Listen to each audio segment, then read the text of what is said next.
Good morning, everybody. Thank you for coming out this morning. We assumed that there would be some questions and from not only the press, but we've had an opportunity this morning to update our athletic directors on our weekly AD Zoom meeting, and we've shared the information with our member school principals and superintendents in terms of where we are with fall sports, and so wanted to have an opportunity to provide as much information as we can to the public through our media outlets as well. So thank you for taking the opportunity to come here today so we could discuss this. As we start, again, we want to stress to everybody that the fluidity of our plan. And from the start of this, as we began, we've reminded everybody that our plan will be fluid. It will change as the information changes, as metrics change it, and we will continue to monitor that information from our offices, as well as speaking with the stakeholders and our medical experts along the way. I would like to also say that the communications that we've had in collaboration with DBH has been very good. We anticipate on continuing those discussions and collaborations.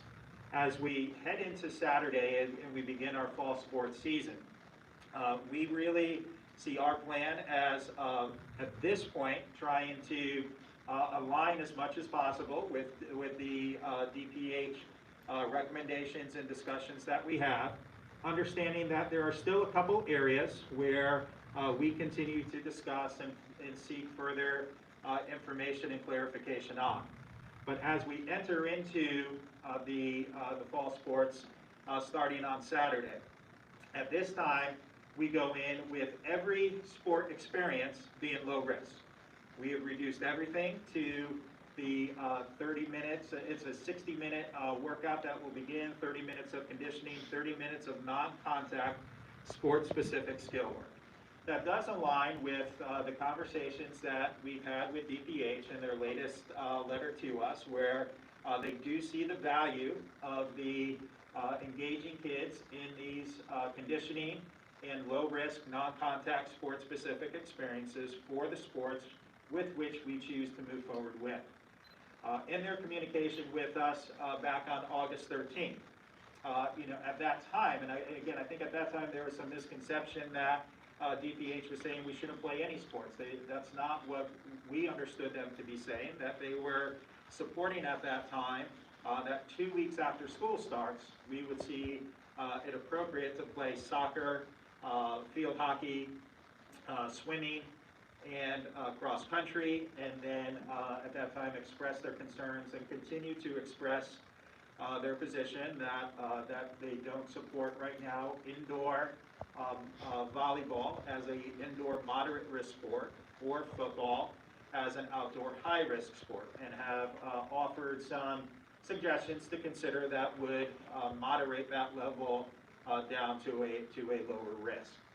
We continue to work with our committees to explore ways that we can reduce those to those lower risk levels if we get to the point that the metrics don't support it, or we have further discussions with DPH to understand the consistencies and the quantitative data that they're looking at that wouldn't support that as well. One of the areas that we can continue to discuss at this time is sort of the inconsistent position between what's allowed in the private sector versus what is allowed under the recommendations for public schools. So, when we consider that on June 17th, the moderate to low risk sports came back in Connecticut, and again, at that point, I think it was anticipated there would be an uptick in COVID metrics. There wasn't the uptick that was expected at that point, and so the state was able to move forward with high-risk sports on July 6th. Same thing from that time, the metrics have continued to support that it is appropriate to continue playing those. So within the state and our private sectors, that has continued. We understand the qualitative rationale that as we head into our school year, that there would be concern that getting kids back on campus in larger groups may result in an uptick in the COVID metrics. So to account for that, while at the same time providing kids with structured physical activities, we are giving them the opportunity to engage in these low-risk, sport-specific and conditioning workouts. We will stay in those workouts until really end of September, mid-September, end of September. We're looking 2 to 3 weeks into school. Our plan from the onset, that when we approved it on July 30th, had kids in low-risk activities through September 11th, which at that time we felt would be representative of about 2 weeks of data for the majority of our schools. Most of our schools were going back to campus the week of August 31st, October 1st, sometime around that time frame. We've seen that the start date for a lot of our schools have moved to just after Labor Day, to September 8th. So again, accounting for that, we pushed that time frame where full teams would get together and you would be in positions where you're outside of those small cohorts. We agree and we believe that shouldn't happen until at least 2 weeks after, and the standard, I think, has been 2 weeks of data to look at any change in COVID metrics. So we want to meet that standard and put that date off as the earliest possible date to be September 20th. Again, as we evaluate and we look at these on a weekly basis, there could be decisions each week that either the metrics support moving forward to the next level of play, whether that's full team or increase to moderate risk activity and then eventually increase to potentially high risk. The metrics could say that it doesn't support moving in that direction, or it could look at and it could be decided that more data is necessary before we make a decision to move in any direction. And we've been consistent in looking at that since March. When we started this process and we had to face the decision of whether to cancel or not cancel winter sports, this is the process we used. We used the same process in the spring. We used the same process when we returned to conditioning on July 6th, and we've used the same process as we've moved forward with that conditioning and we enter into the fall sports season. So, you know, again, we want very clear our message to be that we are listening to the recommendations that are coming from the Department of Health. We are aligning in many ways with the recommendations of the Department of Health. We still have some questions and we still have some areas that we feel that need to be explored as we go forward. And as we do that, we are aligning with those recommendations until we can get that further clarification and information and make sure that we're all on the same page. In doing so, we're trying to provide our districts and our superintendent with as much direction as possible for them to be able to know what is in the best interest of their particular kids and their region to engage their students. Particular, again, with football and volleyball, these are areas where we begin in the low risk, and as we're making that decision and continuing our conversations with DPH, some things that we would like to understand is if the metrics when we get back to school continue to be in a positive place where they are right now, can we make the decision at that time as we move forward to play 11v11 football, which is what we would like to see our kids have the experience to participate in. Football, unlike any other sport that we have in Connecticut, is unique that there's not really that club or AAU experience for kids. The opportunity that they have to perform in 11v11, the recruiting processes for colleges, those opportunities to be seen really are still confined to the high school sports season.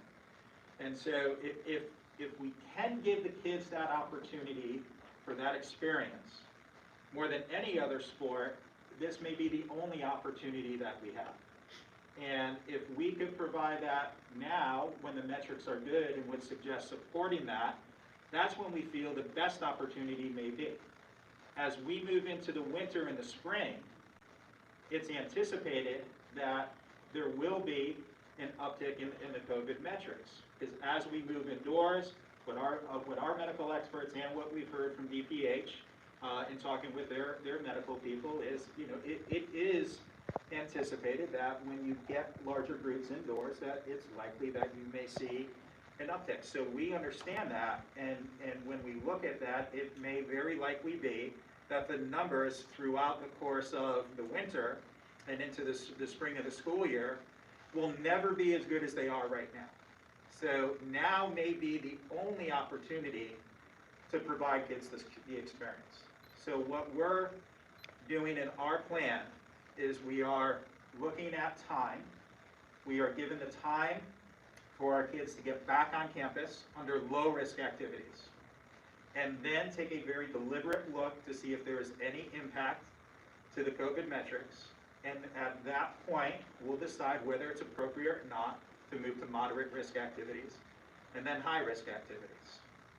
In doing so, we do feel we align with DPH's recommendations right now, and we do feel we can continue the conversations and come into alignment or a joint position with them, hopefully, down the road as we continue these conversations of what is appropriate for our kids, based not only on our qualitative expectations of what may happen, but also on the quantitative data of what our metrics show at this time. The other benefit that we see for that kids is just the mental health, the social emotional well-being of our kids. We know that structured physical activity is more than just preparing for a game. When we give kids structured experiences, we can keep them more safe than if we send them out on their own to participate. We can be out, we're able to engage them in meaningful relationships with coaches, with peers. It has a significant value to them beyond wins and losses on a field. And as much as possible, we want to engage our kids in those experiences. Again, when we think about graduations coming back, right, there was a thought that in increasing graduations to the size of 150, you may see an uptick in metrics. And our understanding is that the small uptick that was seen during that time frame was traced back to private parties. So when we think about the actual event of graduation on school campuses that was regulated by schools, we saw a very safe experience that was provided by all. When we look at the experiences since July 6th, we've provided for training for kids. It's been a very safe experiences. When we stopped the activities over the past couple of weeks, I can't tell you the number of pictures and videos that were sent to me to say, look at what's happening on this field.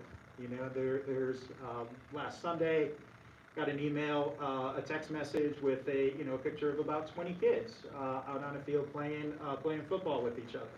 And again, our point is, if our coaches are with our kids and they're motivating and encouraging them, now listen, we have an opportunity to play together, but to do that, you have to commit to school, your family, and this team, and you have to forego those social experiences where you're getting together in these unstructured environments, because that is where the risk is more likely that you're going to be in a position that you're not being screened, where you may be exposed.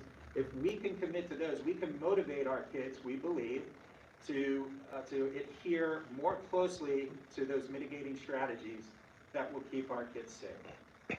Also, in working in the cohorts of 10 for the time from Saturday all the way to September 20th in those cohorts, we also feel that aligns directly with the efforts of our schools. So if you're in a hybrid model of learning and you have, say, half of the school, the first half of the alphabet in on Mondays and Tuesdays, the second half of the alphabet in on Wednesdays and Thursdays, well, the cohort of 10 that you design for athletics could align with those cohorts, right? So you could have a cohort that has athletes with only the first half of the alphabet, only the second half of the alphabet. So you're not intermixing any of those cohorts from an educational setting or from an athletic setting. And again, we're providing them that structured activity that they need from a social, emotional, mental, physical health standpoint that would, we believe, make them less likely to go out and then intermingle those cohorts, whether they're engaging in club activities, AAU activities, or just on their own in general. So that's the value that we see beyond the sports season that we're providing as well. The final piece that I think we see in the update that we give as well is a direct tie-in and correlation to what the State Department of Education and Public Health has issued as the metrics of suggesting what's appropriate in terms of in-person learning, hybrid learning, and distance learning. So the primary metric of looking at the percentage of cases per 100,000, where I think if it's 10 or less, that it suggested that in-person learning is appropriate full in-person. If it's between that 10 and 25 number, that the hybrid model would be the recommended model, and then if it's over 25, that a distance learning model would be recommended. So again, from our perspective, if we're in that yellow section, that 10 or less, we believe at that point it's appropriate to move forward with some level of sport experience for kids that includes those games and those competitions. If we get to a level that is that orange level, that hybrid level, where only hybrid is allowed, then at that level, we believe that your activities should be restricted to low-risk, small cohort, on-campus activities. Again, we believe in the value of participation, but we also believe that our primary goal is for kids to be on campus and learning. So if we're at that level, that only hybrid is encouraged, you can maintain those educational cohorts in the athletic setting, provide that structured activity, which again we think will help keep kids motivated to maintain the integrity of those cohorts beyond the classroom and beyond the school. We would permit that for districts to choose to allow to still engage in at that time. If it goes to that red level, that distance learning level, if we are at a COVID metric that learning is not advisable on campus, then we would stop sport activity at that time. Okay, so those are, we put that in there as well. The other piece that we think about very seriously as well is not only the decisions we're making right now and how that impacts kids, but how do the decisions we make now impact the future. And if we were to say, looking at the metrics right now, under the best of circumstances, that we can't support and play indoor moderate risk sports now, or we can't play outdoor high risk sports now, then we're making the statement that in the winter, we can't play indoor moderate risk sports. And if we can't play outdoor high risk sports, we certainly can't play indoor high risk sports. When we look towards the winter, basketball, hockey, I think those two are high risk on the categories. Swimming would be low risk. Indoor track, the track action itself would be low risk, but because of the number of participants that you would have in an area, would increase that to a moderate risk type activity. Gymnastics, again, because of the sharing of equipment, because of the number of the people, that would be kind of in that low risk, moderate risk activity, but again, with all the sharing of equipment and sanitizing, that would go into it, that would elevate that level. So if we were to make that decision right now to say, we can't play those sports under the metrics that we have in Connecticut at this time, we would be making that decision, moving essentially through our winter season. And we believe our kids, our athletes, and our schools deserve the value of time and deserve the opportunity to at least begin under low-risk activities and then assess as we move forward. We think it's safe, we think it's logical, we think it gives a progression, we think it addresses the social, emotional, mental health needs of our kids, as well as their desire to compete, and gives direct information to our superintendents and our boards that they need to proceed and make the decision that's best for them. And as we move forward to the winter, again, at least preserves the opportunity to see where the metrics are at that time and whether or not it's appropriate to play. And that is the hope, that is the goal that we're working towards, and how we want to support our kids as we move forward to give them the very best opportunities that we can under the most challenging circumstances that they've experienced, as have we. I appreciate the opportunity to share our rationales and our thinking.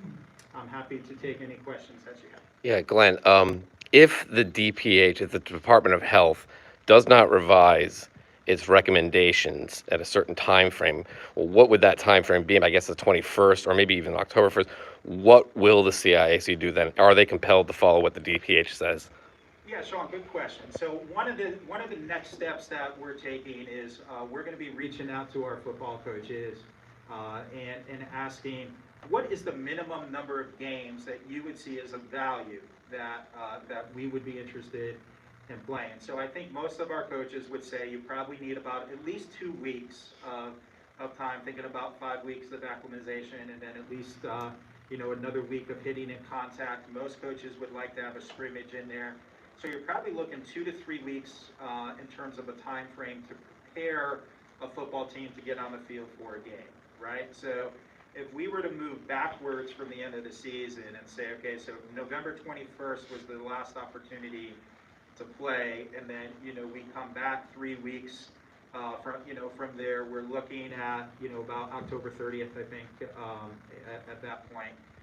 So if we use that rationale and you started on October 30th, you could play 1 game, right? So if our coaches felt, 2 games, 3 games, 4 games, whatever that meaningful experience would be, that is what would establish kind of the end date that we would say, okay, by this point, we have to make a determination of whether or not the metrics will support 11v11 to actually be played in the fall.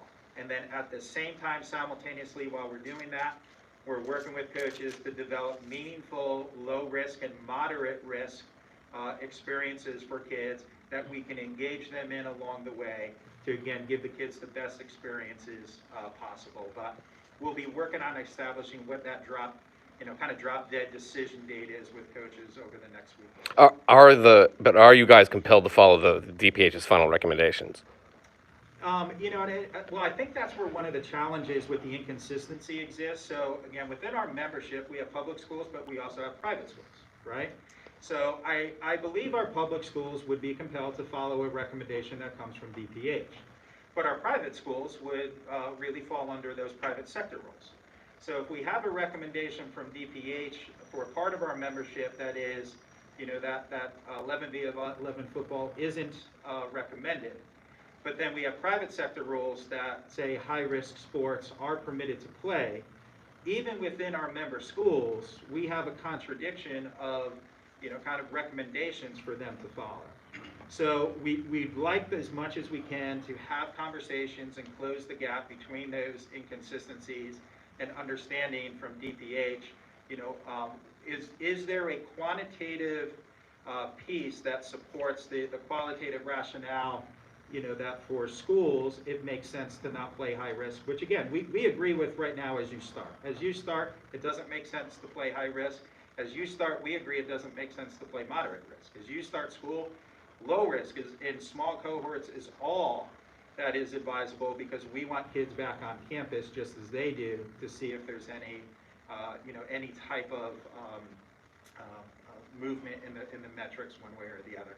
So if we can't close that gap, I think our public schools would probably be in a position where they would likely need to follow whatever the DPH recommendation is. And again, as we get closer and we have those conversations, if there's no movement there, I think it's likely that that's the direction this will probably flow. But again, hopefully with getting, I think the value of getting their doctors together with our doctors was the understanding that came out of that, of where the sport-specific conversations and the needs of our kids meet with the general overall, kind of global thinking of preventative measures as well.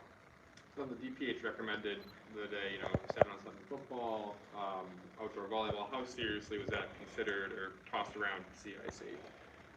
It's still being considered, very much. And again, when DPH, make those recommendations, I think they kind of put it in a category and say consider modifications that would lower the risk of those sports, such as, So I didn't take it as they were just saying, 7v7 is all you can do, or outdoor volleyball is all you can do. I think they were using those as examples of things ways to explore lower risk. So again, in football, we would like to play 11v11 if the metrics support it. But as we move forward, Sean, we're going to continue to explore meaningful moderate risk and low risk activities for football players, just as we are for our other sports.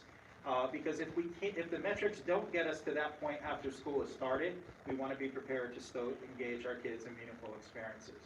On the volleyball side, we explored the outdoor option pretty significantly at this point, and it doesn't appear that outdoor volleyball for us will be a viable option. And the things that are prohibiting that right now, after talking with coaches and the volleyball committee, very few of our schools right now have any sort of outdoor setup.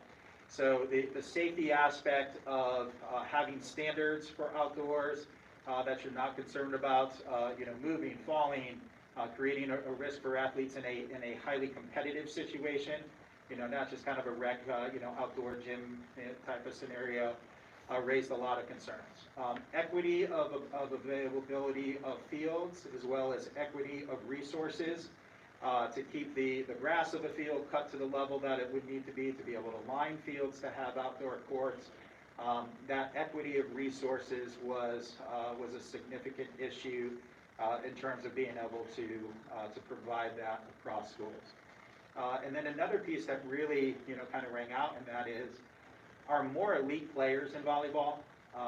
Who are those again, when you look at considering that probably about 4% to 6% of our kids go on to play at the college level.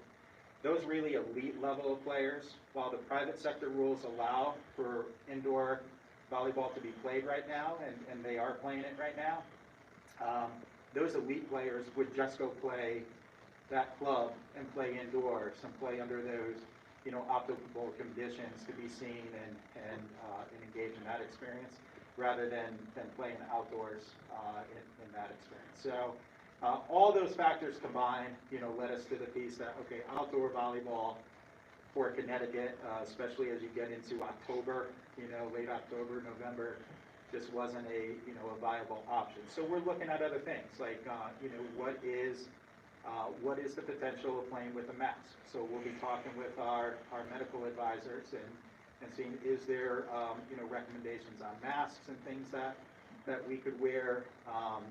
What we understand from DPH is the concern with volleyball isn't necessarily about the closeness of contact. It's that in the indoor space, as you're yelling instructions and communicating with each other on court, it's the forceful nature of the communication and the spread of the air droplets in that scenario. So, we may be looking at scenarios like that, like if you wear a mask, does that address the concern?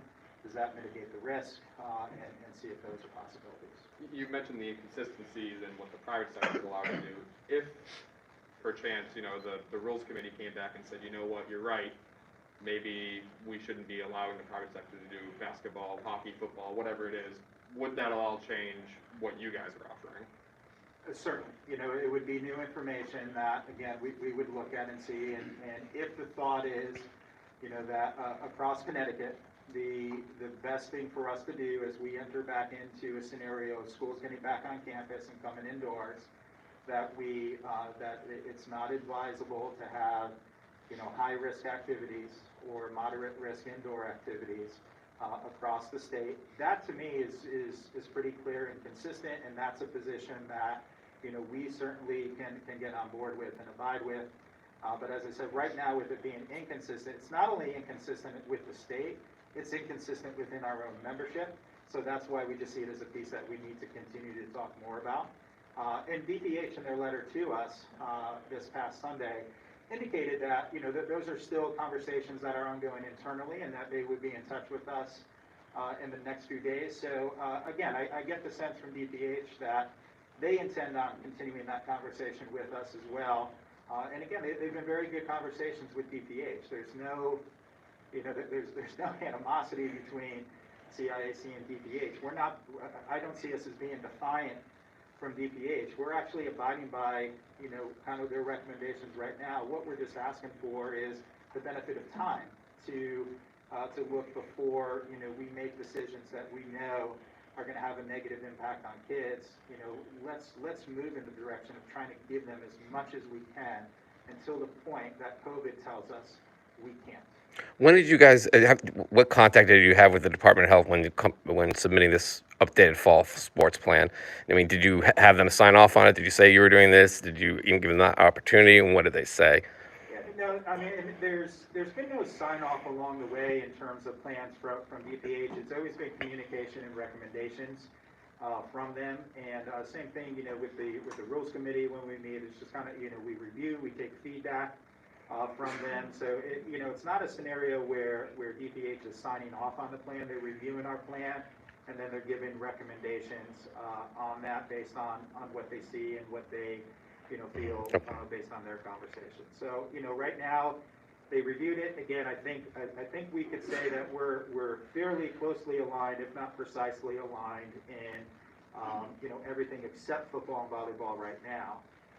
And even in football and volleyball, while we recognize and understand their concerns and have begun those activities in a low risk category. So when you think of their recommendation to explore methods that reduce the risk from high risk and indoor moderate risk in volleyball and football, what we have put in place as activities that our kids are participating in through the first 3 weeks of school is that recommendation that we have reduced that to low risk in those sports as well. Glenn, have any of the schools who canceled fall sports jumped back in?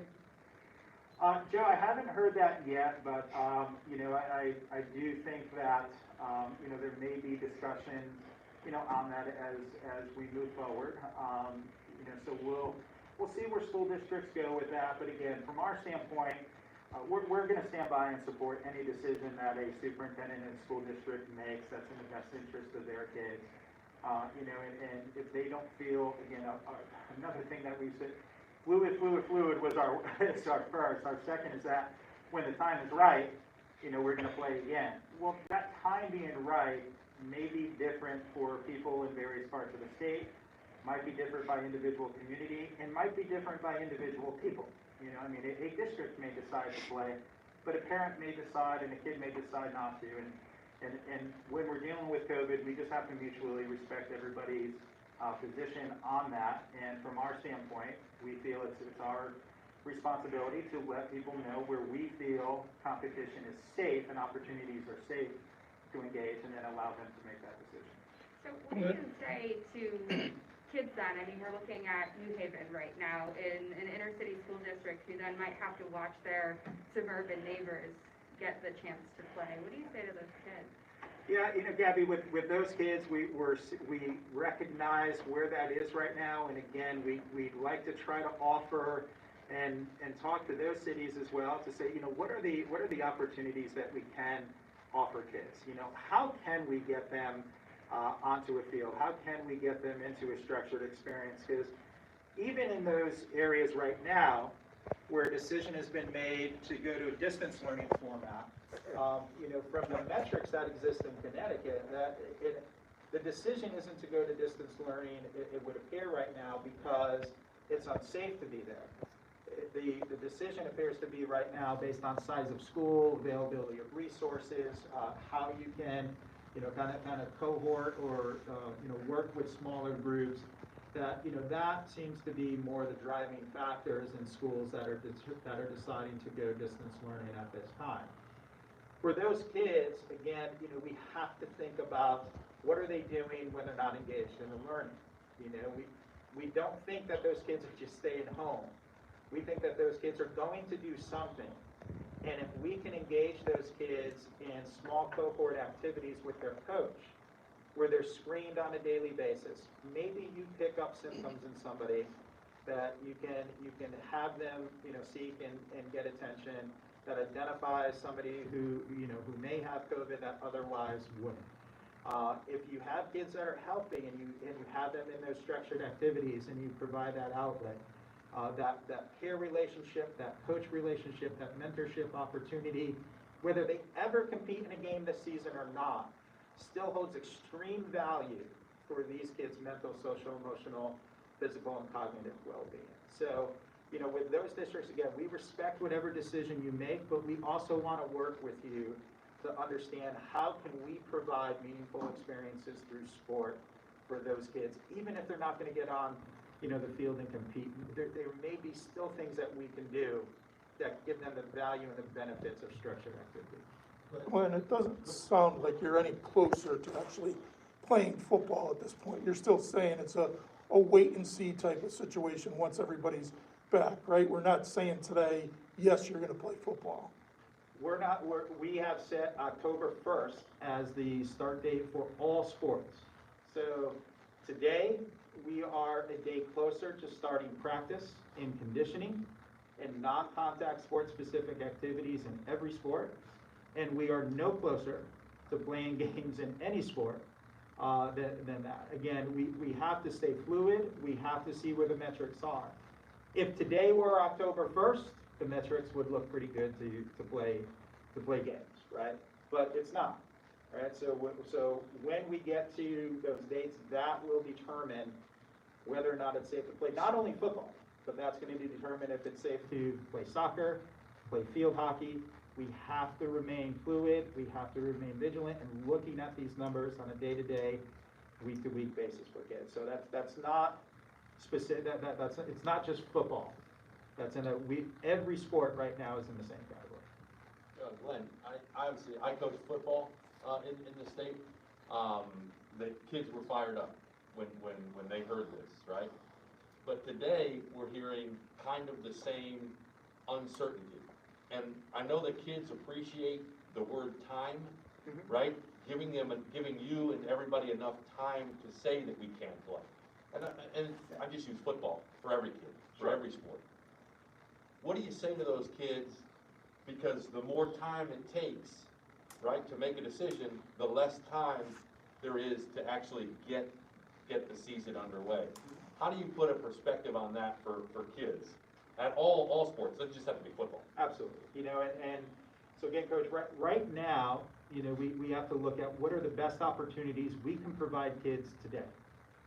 That best opportunity we can provide kids today is what we're doing, all sports, football included, right? Conditioning, low risk, we establish that. As we move forward, right, that is what the experience of COVID has been. We have to see how we progress, and over that time, we have to understand how would the metrics changed or not changed to allow us to take that next step in opening, okay? And sports is no different than I think where we are in every aspect of our lives with this. I know, you know, you think about just from a state perspective, moving from phase 2 to phase 3, right? These are important decisions that the element of time and understanding when is the appropriate time to do that, what do the metrics say, you know, how do you decide to take that step and allow that opportunity for our kids? I would say sports is the same way, okay? Right now, we want you to get with your coaches and your teams in the safest opportunity that we could, and that's what we're providing. And enjoy the moments. Enjoy everything you have right now. Because we learned that in March, right? On March 9th, we played. On March 10th, we couldn't play anymore, right? And then we couldn't play through the spring. Nobody knew when we headed into this, you know, in March or April, that we wouldn't be back on campuses in the spring. You have to enjoy the moments that you have with each other, the experiences that you had. And to our kids, I would say the same thing. Don't let your thoughts of what may or may not happen tomorrow diminish the experience that you're having today. Enjoy those moments with your coaches, with your peers, with your friends, playing a sport that you love today, and know that we're going to do the best we can to provide you every opportunity, if it is safe, to engage in the sports that you love. Thank you.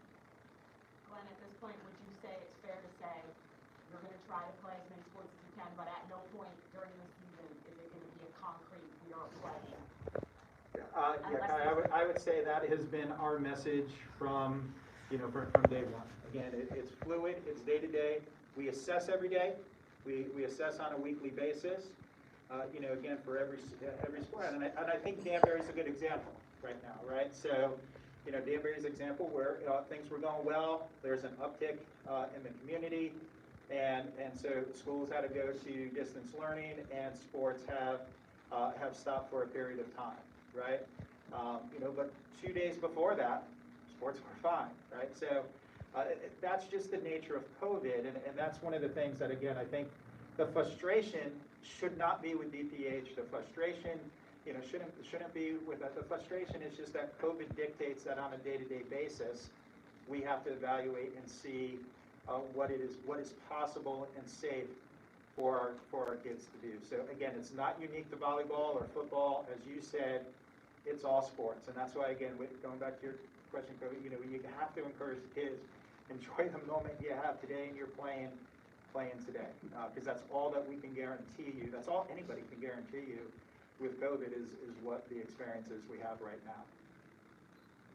Glenn, are you asking athletes, coaches to sign waivers that it's going to be okay for them? There'll be no legal repercussions if they come down with COVID? Nothing, Joe, beyond what they normally sign to participate in sports. The DPH's, their recommendations, as I read them, they're concerned about the spread when school returns.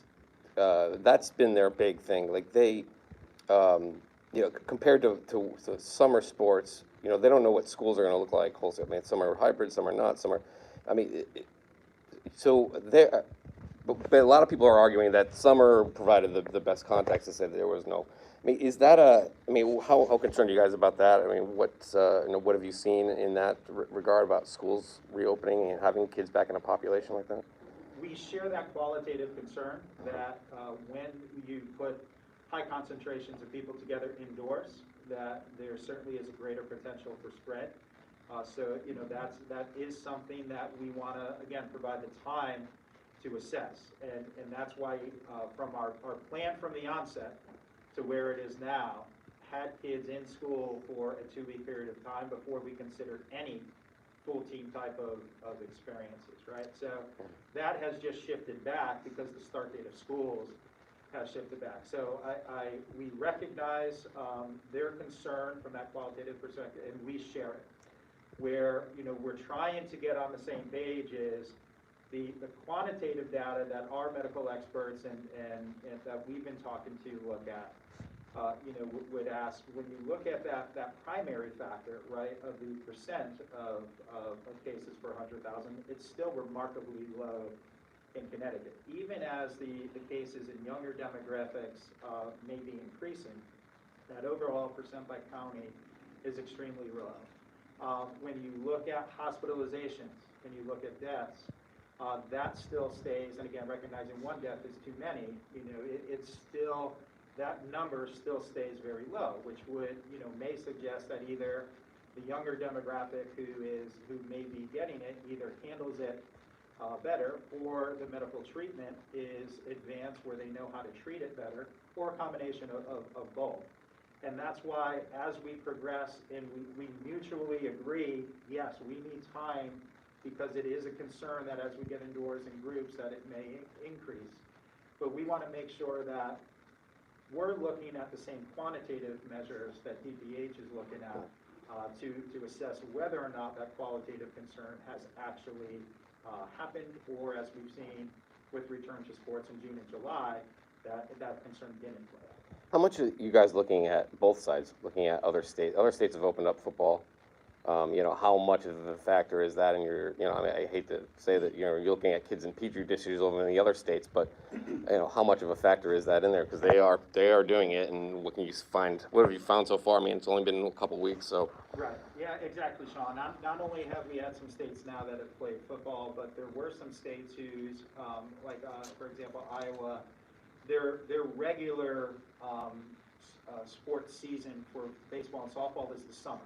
So they played their state association season during their normal time, which was the summer. So that was a piece to look at, specific schools playing there as well. And then, as you said, there's a number of states playing football right now. So, what we've seen so far is that there have been cases where schools, 1 or 2 kids or 3 kids on a team may have come down, with COVID, where there's been a 2-week kind of isolation for a team where they couldn't play.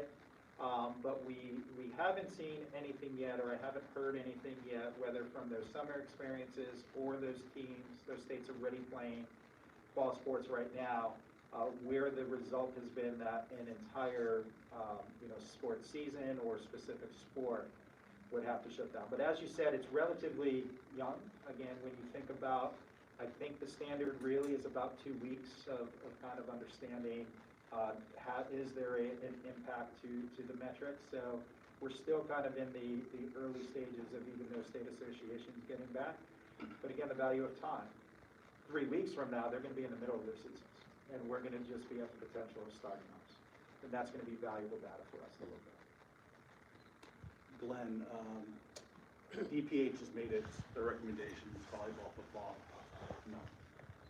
If the data is still low, if it's good for you guys come October 1st, is the CIAC prepared to go against what the DPH is recommending and go forward with volleyball, football? Yeah, so I'm not reading it as DPH has said no volleyball or no football. I'm understanding DPH's recommendations of no volleyball and football as normal, consider ways to mitigate the risk to a lower level, that you could safely play those sports under their recommendations. So, I just want to make sure, for the public that, they understand that's our kind of read of that right now as well. And again, our intent as we move forward is to find that common position with DPH on this, and I'm confident we will.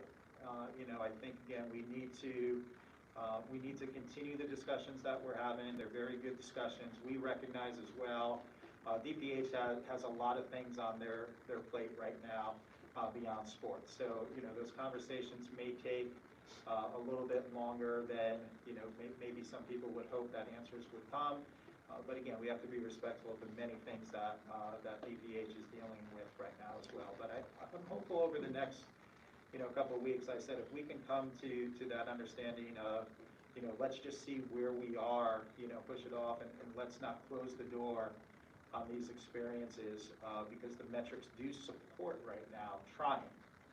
Understanding, as Sean said, the risk of DPH's position that bringing kids together, there's that concern.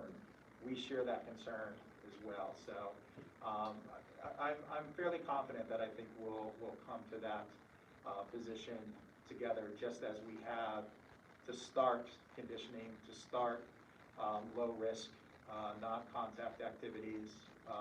We share the same position to start soccer, field hockey, swimming, cross country 2 weeks after school. We're on the same page with all this, and so that we have come to those mutual agreements. I'm confident we can get there in football and volleyball as well. Glenn, to your point earlier, you said, kids, if there are any sports, will find a way, right, to play. We've seen at least 3 or 4 or 5 big name players head to another state to play. What's your reaction, to that? Yeah, and I think the states they're heading to don't have the metrics we do. And, so again, it's part of our point, too, where, again, we respect the position that, we should wait until we have schools back on campus to read this, right? There's a reason that Connecticut's metrics are as good as they are, because, through the leadership of DPH, our governor's office, things have been put in place that have brought us to that point. And so we share that, we can't, recklessly, risk that by just going and putting groups, full in play. So we recognize we need to have that time frame of a couple weeks, see the data, and again, at that point, the decision may be we need more data. We have to be intentional and deliberate with the decisions we make to keep Connecticut's metrics low and get our kids on campus. So, yeah, it's disappointing to see kids make the choice that they need to go somewhere else for that athletic experience, and I'm sure that's not an easy choice. You think about the friends they're leaving behind, the decisions that they're making there. So it's a difficult choice they're making. We would prefer to see them, stay here and play. But again, in this environment, you just have to be respectful of the individual choices that people make, and, you know, and from that, do the best we can to provide kids experiences. Glenn, the metrics for going forward, will your decision be based on the entire state's metrics or a much smaller group of the high school metrics?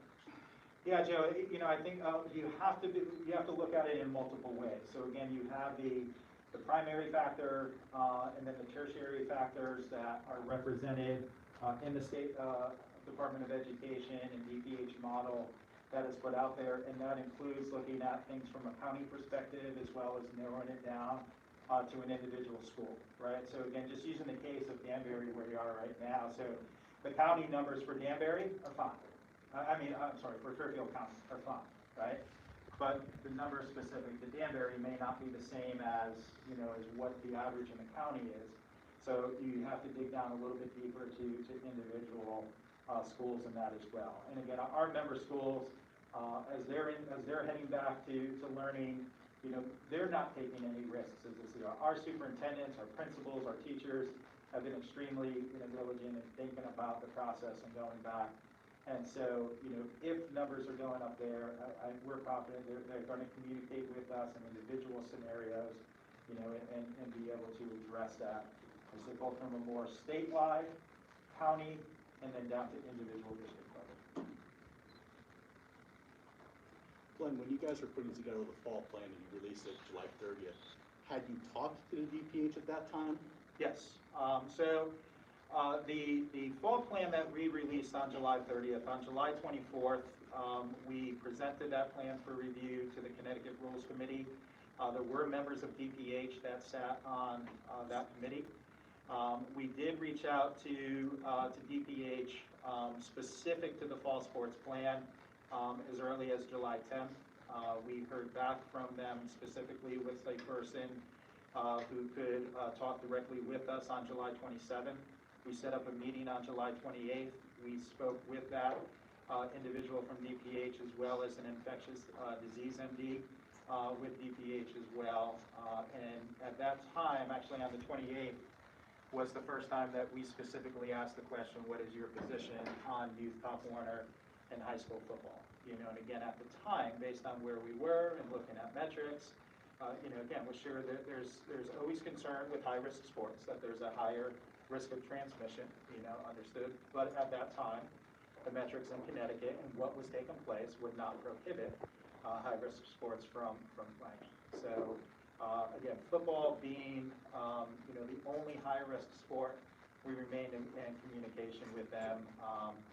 Had communications August 9th, August 10th, August 12th, and then the letter from DPH on August 13th. So again, yes, we've been speaking with them, you know, along the way. And again, you know, opinions change and things change, and they change for, you know, for good reason and good rationale, and that's why we just need to keep those lines of communication open, and as they have been, and we'll continue to collaborate with DPH as we move forward.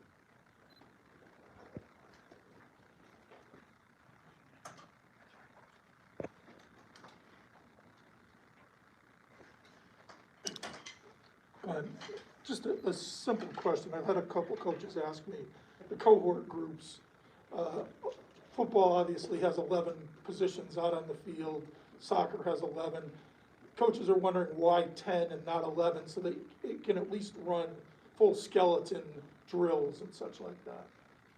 The recommendation in DPH is 10. And so we're going with that right now as we continue to talk with them, you know, and finalize, you know, kind of the timelines for everything. When in our fall plan, we had actually recommended that we can increase that cohort size to 15. The rationale with our medical experts that we talk to is that cohort size, the number is sort of arbitrary.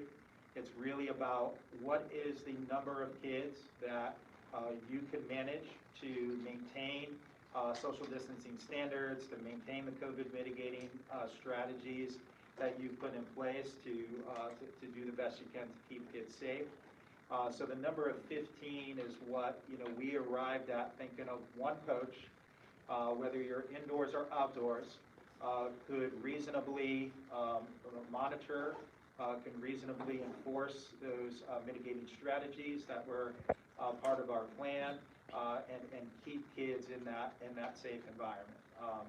That was the rationale and thinking behind ours. DPH's recommendation was 10, I believe. I'm not positive on this, but I believe their recommendation was based off of the NFHS guidelines that suggested 10. So, that's our rationale, that's their rationale. Whether it's 15 or 10, we both agree it should be small cohort as we go through the first 2 weeks. So, it's a point we can continue to talk to them about, but it's not a hang-up for us. Glenn, could you make your metrics so finite that you could actually shut down, say, a school and let everybody else play? Would you be able to do that? I think schools will look at the metrics along with that and talk to us. Again, it's the situation you have right now, right? So Danbury shut down, but the schools around them aren't, right? So. But you wouldn't do that, you would shut down. No, again, as we talk about this and we go through it, the local departments of health and districts are going to be very important, as they have, all along. And again, it's, we always have to keep in mind that athletics through CIAC are an extension of school curriculums, right? They're not separate from that. So we always have to take into account what is happening in the instructional setting, and then think of how does that extend and apply to the athletic setting. So we would always, be in communication with our schools. Those schools would be in communication with their local departments of health, and we would look at what's reasonable there. Again, nobody in their school wants to put kids at risk, and nobody in their school wants to put other kids at risk. So as I said, when you look at the charts and the categories put together by the State Department of Education and by DPH, I think that will be a very significant guiding factor, not only for us, but individual schools.